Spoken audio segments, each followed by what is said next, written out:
Halo guys, welcome back to Visa USA Link.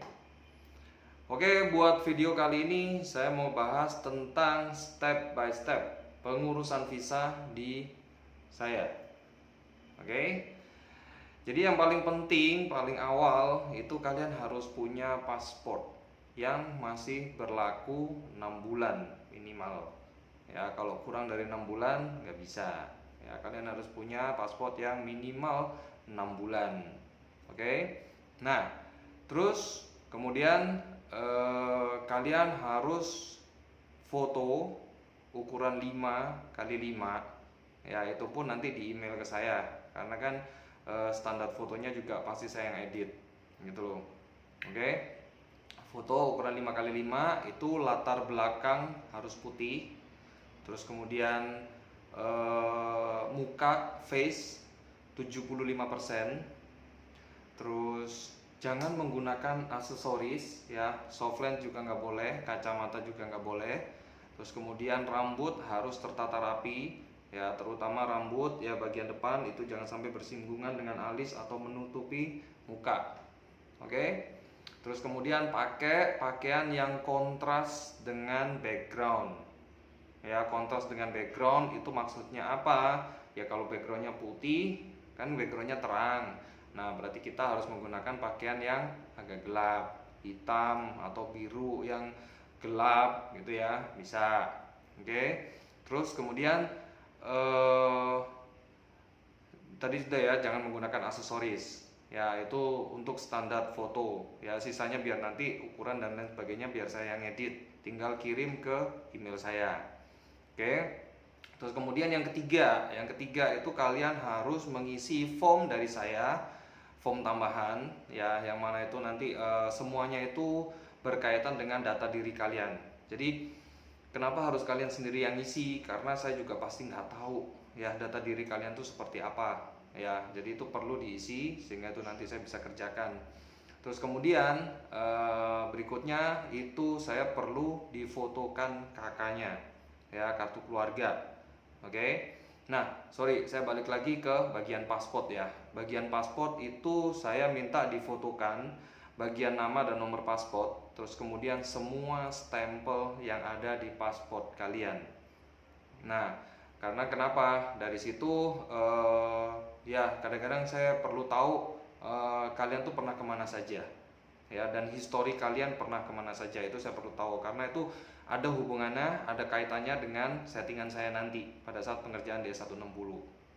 Oke. Next, udah terakhir pembayaran visa.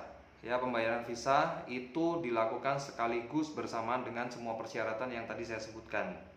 Nah, dari setelah persyaratan kalian selesai semua, guys, ini saya baru menemukan cara yang baru dan saya baru ngeh ya dengan cara ini. Saya baru ngeh dan saya baru akhirnya oh iya ternyata pakai cara ini nih bisa ya.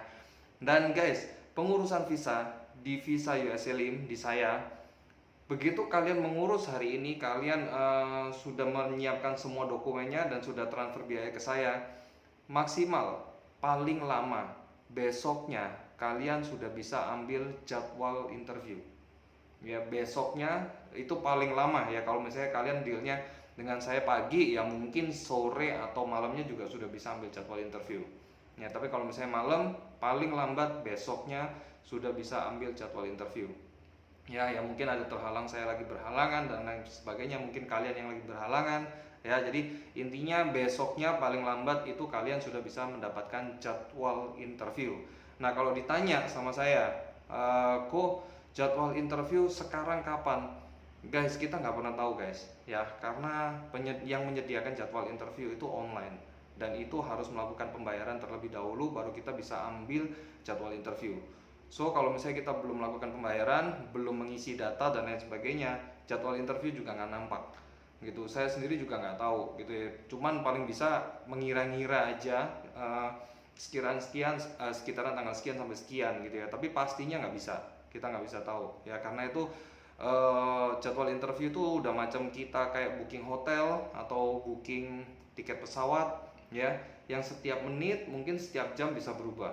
Pernah saya lakuin juga, baru ngeliat available tanggal sekian jam sekian, karena klien saya ini lama nggak ngasih kabar, 1 jam kemudian saya cek hilang tanggalnya gitu. Itu bisa terjadi juga ya. So kita juga nggak pernah tahu kapan tanggalnya yang available, kecuali kita melakukan proses visa Amerika.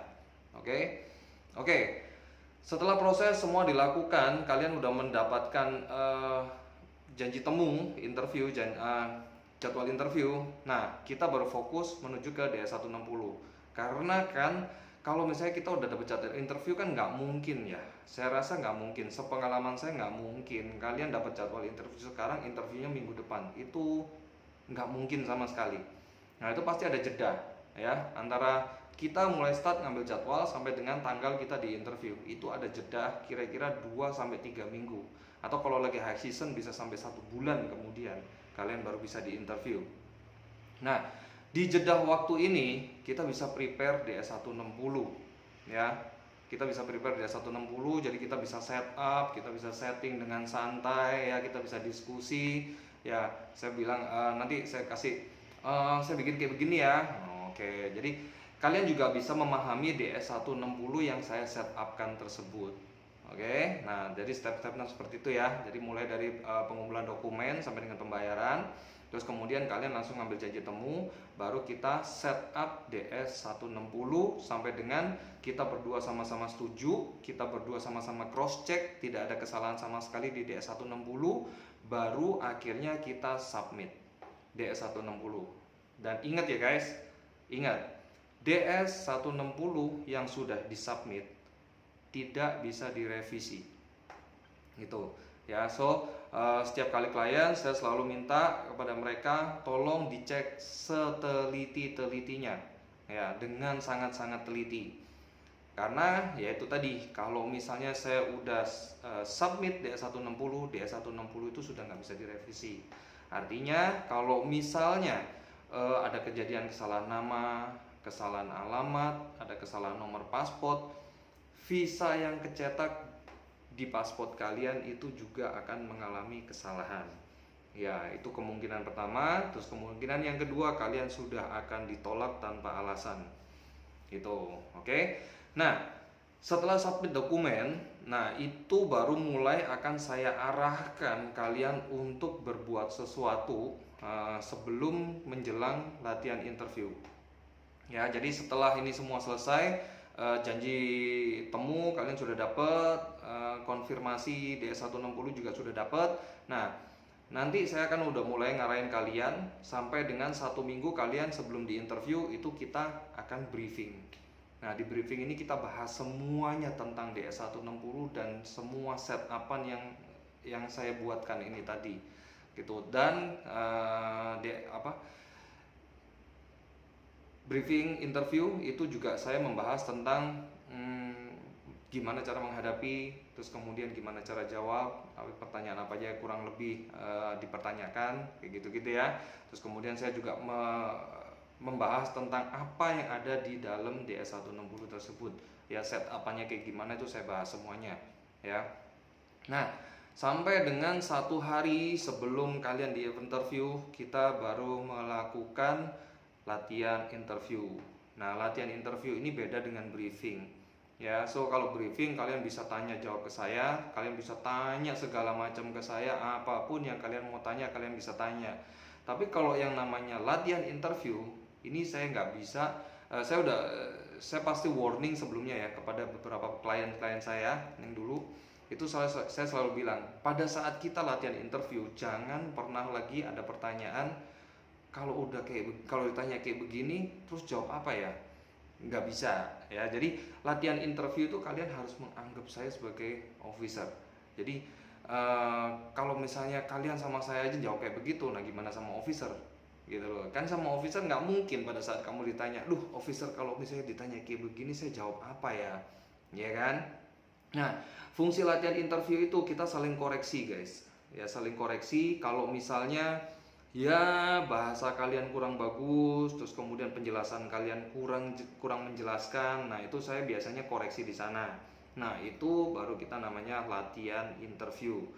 Jadi latihan interview itu pun ya saya kira-kira akan mempertanyakan beberapa pertanyaan pertanyaan yang akan dipertanyakan kepada kalian. Ya, biasanya sih kalau yang saya jalanin selama ini kira-kira 90% sama persis apa yang saya latih gitu ya. Sampai dengan di hari kalian di interview ya, ini saya bagi jadi dua bagian pada saat kalian di interview. Interview di Jakarta atau interview di Surabaya ya. Kalau interview di Jakarta terus terang saya nggak bisa bantu, karena setelah kalian di interview di Jakarta, paspor itu akan dikirim ke Jakarta ya, diambilnya di Jakarta. Tapi kalau misalnya kalian di interviewnya di Surabaya, paspornya kan diambil di Surabaya. Nah, sementara saya kan tinggalnya di Surabaya. Jadi guys, kalau kalian yang dari luar kota Surabaya dan puji Tuhan visa kalian approve, udah kalian pulang saja ke kota masing-masing ya. Karena kenapa? Nanti pengambilan visa dan pengiriman ke rumah kalian itu nanti saya yang bantu selama kalian interviewnya di Surabaya.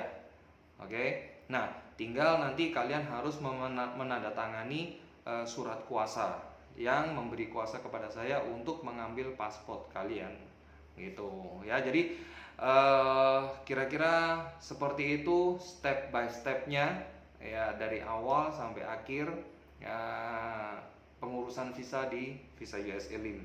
So semoga informasi ini cukup membantu.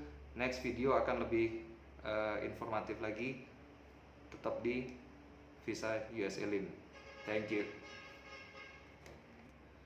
Dan guys, kalau suka dengan video ini, please like, comment, subscribe, dan please share ke teman-teman kalian juga yang butuh informasi ini.